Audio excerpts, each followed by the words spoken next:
Qual que é a história de Lúcifer? E é mesmo aquela que ele era um anjo invejoso e desejou ser Deus? De onde vem isso? Ele era um anjo bonito, belo, né? Portador de luz. E ele tinha uma unção. Ezequiel 28 diz que ele era o querubim ungido. Ungir significa separado, santificado. Ele tinha uma missão especial. E você não consegue invejar ninguém se você está longe daquela pessoa. Você tem que estar perto.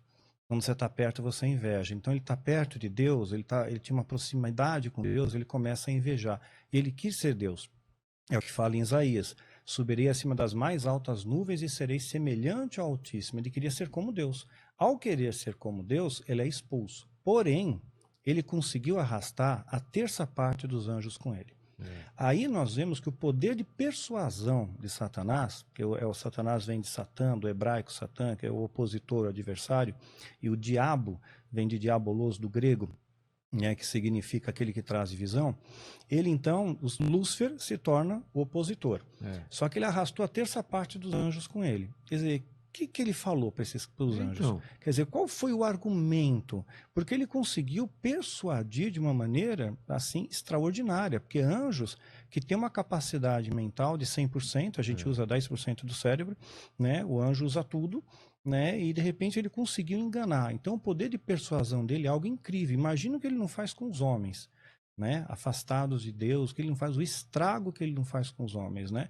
Então, se você não tiver o Espírito Santo para te dar discernimento, você cai no que Paulo chama das astutas ciladas do diabo.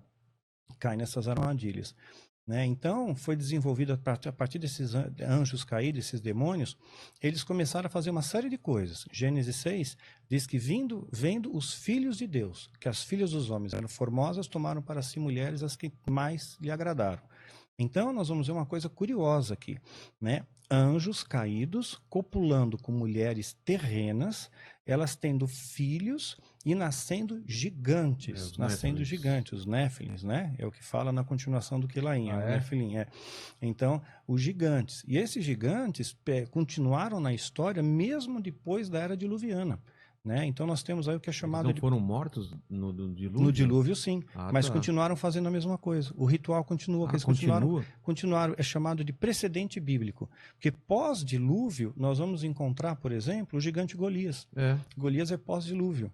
Né? O Golias tinha 2,75 de altura. Quer dizer, era um monstro, né? E não era um cara que tinha doença, gigantismo. Ele era um guerreiro. Só a armadura dele completa era 80 quilos. Né? Então, os gigantes não é uma figura de linguagem, eles eram maiores mesmo do que eram maiores, tanto humanos. Quando os espias lá vão ver a Terra Prometida, eles voltam, eles são gigantes, nós somos gafanhotos. Quer dizer, na imagem deles, nós somos gafanhotos, essa que eles passaram para Moisés, são pequenininhos.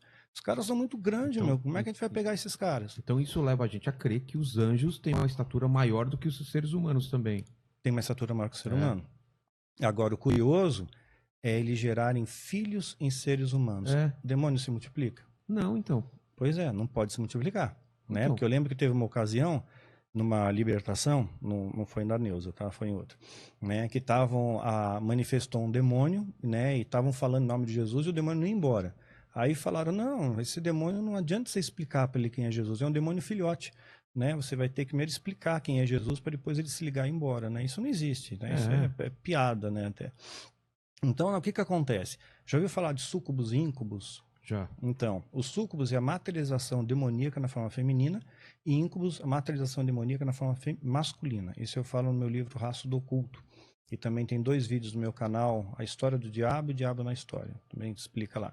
Então, ele se materializa, né? Até os anjos se materializaram. Para Abraão, para Ló, comeram, né? Quer dizer, materialização bem concreta mesmo, comeram. Ele se materializa na forma feminina, como um súcubo. Isso, veja bem, não pode acontecer em qualquer lugar. Tem que ser no ambiente ritualístico. Um anjo de Deus pode aparecer aqui, se Deus permitir. Né? Mas um demônio não pode, materializado não. Só dentro de um ritual, só dentro de um espaço ritual. Né? E tem medidas, tem proporções, tem tudo certinho ali para poder... assim como tinha medidas e proporções para a construção do tabernáculo, e uma vez obedecidas as medidas, obedecidos os rituais que Deus estabeleceu, o Shekinah de Deus se manifestava. Ou seja, o que antes era um pedaço de areia do deserto, agora é o poder de Deus que está ali. Shekinah é o poder, É o poder de Deus. O poder de Deus está ali. A glória de Deus, né? Aí, essas entidades têm que fazer isso em ambientes rituais, em templos.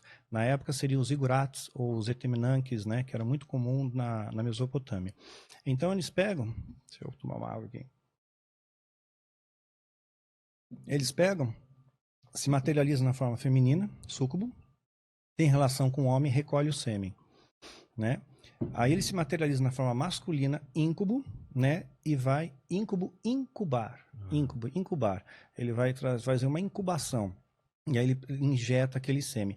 Porém, a célula germinativa, ela foi carregada com uma espécie de energia, porque essas entidades têm uma energia.